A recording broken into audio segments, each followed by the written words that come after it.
of a Tomb of Atuan. Hey, can you settle down in there with your slurping, your little clankety clank? Today we have the Tombs of Atuan by Ursula K. Guin, part of the Earthsea Cycle, the second book in the Earthsea Cycle. If you like this sort of thing, consider liking and subscribing. Do that now before you watch this video, and then you end up not liking it, and then you end up not subscribing because you don't like my video. I have a playlist down below where if you want to peruse, I have a whole bunch of videos. I have like 300 and something videos on this channel, and there's playlists down below to make it easy to see what's going on. I have an affiliate to bookshop.org where if you use it to buy this book or any other book, I get a small commission, and you get also book no extra cost to yourself. Link down below. And I have timestamps for if you want to jump around, which, I don't blame you. I don't blame you. About Ursula K. Guin. This is coming from Wikipedia and her website. She has a really good website. Go check it out. I'll put a link to that down below. Born October 21st, 1929 in Berkeley, California. Died January 22nd, 2018 at the age of 88 in Portland, Oregon, US of A. Ursula K. Guin, a celebrated author whose body of work includes 23 novels, 12 volumes of short stories, 11 volumes of poetry, 13 children's books, 5 essay collections, and 4 works of translations. The breadth and imagination of her work earned her 6 Nebula Awards, 7 Hugo Awards, and SFWA's Grand Master. I still don't know what that means. I should probably look it up eventually. Along with the Pen Malamud and many other awards. In 2014, she was awarded the National Book Foundation Medal for Distinguished Contributions of American Literature, and in 2016 joined the short list of authors to be published in their lifetime by the Library of America. About the Tombs of Atuan, I have no idea if I'm pronouncing that right. I'm sure somebody will correct me down below. Coming from Wikipedia, published 1971 by Athenaeum Books, 163 pages. This, of course, is not the first edition. This is an ebook. I don't know how long the ebook is. You can't really go by what ebooks say they are. Their page count's kind of wonky.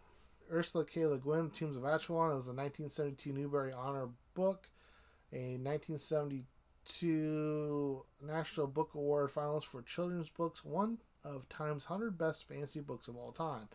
It said that for A Wizard of Earthsea, too, so I don't know if she just keeps putting them up there on the top 100, or if they're just saying that she is one of those writers. Originally published by Athenaeum in 1971, Ursula K. Guin's The Tomb of Atuan is the second of the 6 beloved Earthsea titles. The Folio Society published a hardcover edition.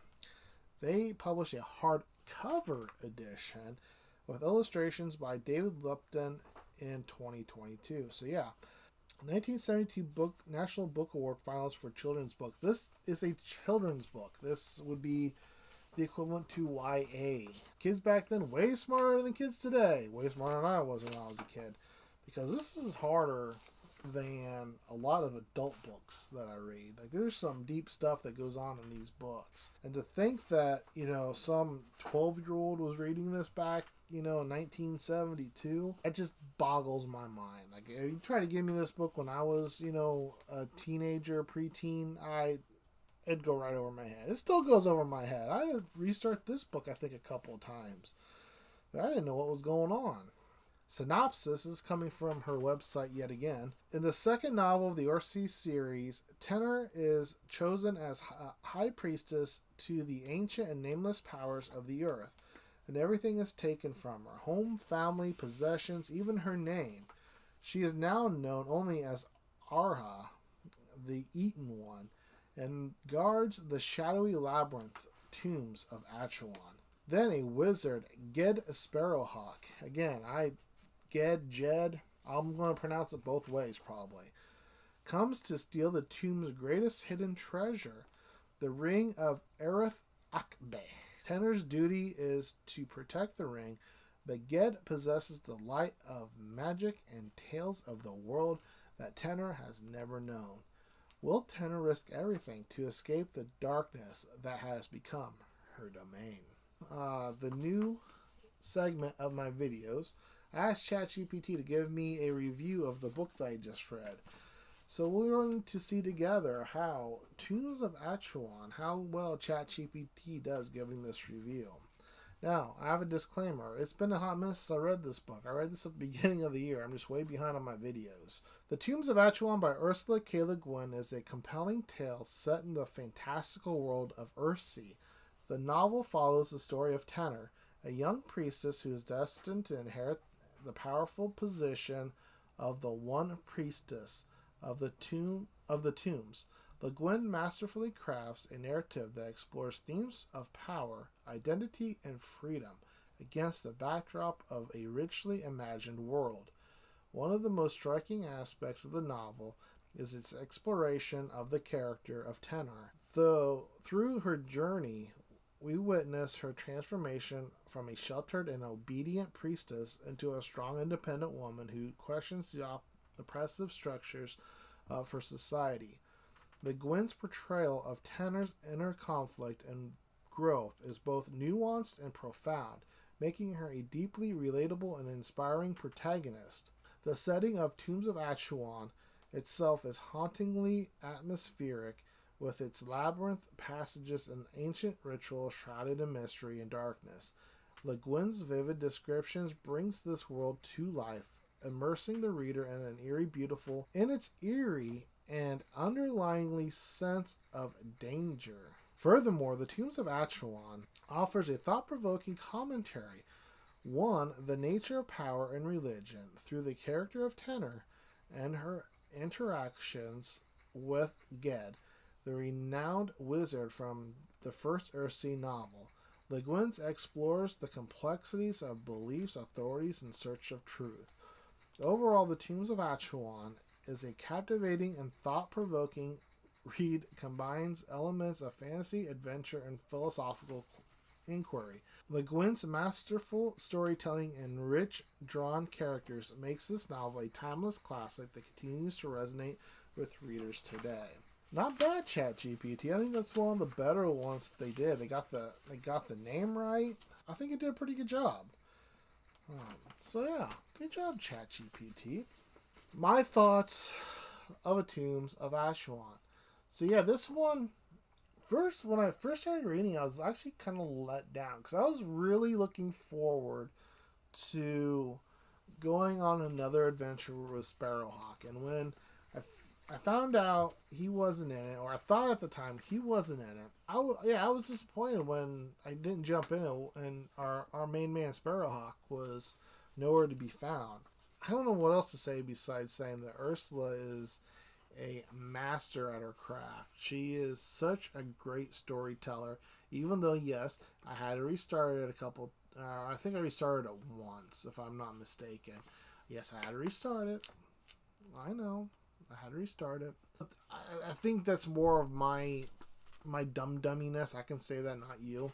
I think that's more of my dumb-dumminess than it says about Ursula in any way. She's just a masterful storyteller. Her writing is fantastic, absolutely wonderful. Such a good story. Like I said, they don't read like children's book or young adult books. They read like adult books. The way that she can write for kids, and I can kind of see this all in The Hobbit too. I'm kind of currently reading The Hobbit. They don't dumb down what they're doing for the kids. Now, I think they give their young adult readers or old adult readers, I think they give their readers the benefit of the doubt that they don't try to dumb it down or anything. Or maybe they are dumbing it down. I just haven't read enough of their other stuff to see that they write really hard stuff for adults. I don't know. I haven't read Lord of the Rings yet. I'm sure that'll happen at some point. I don't read a lot of young adult stuff. I don't get the sense that that's necessarily the case these days, that young adult books kind of delve into the deep subjects. Like there's I see some like Eastern philosophy in Ursula's writing that I've been able to kind of pick up on, and it's just I don't know how much of that you would see in like today's YA stuff. I'm getting off the subject. Tombs of Atuan by Ursula K. Guin, second book in the series, the Earthsea series. Fantastic. Wonderful read. Go read the Earthsea Cycle. You're not going to be disappointed. I hope, because I've only read 2 of the books, and I think there's like 6 or something. One's like a short story collection. So, let me know down below what I got right, what I got wrong. What do you think of Tombs of Atuan? What do you think of Earthsea? What do you think of Ursula K. Guin? What do you think of my thinking of that back in the day they didn't consider kids to be dumb, and they wrote as if they were actual young adults. So, cheers, peeps.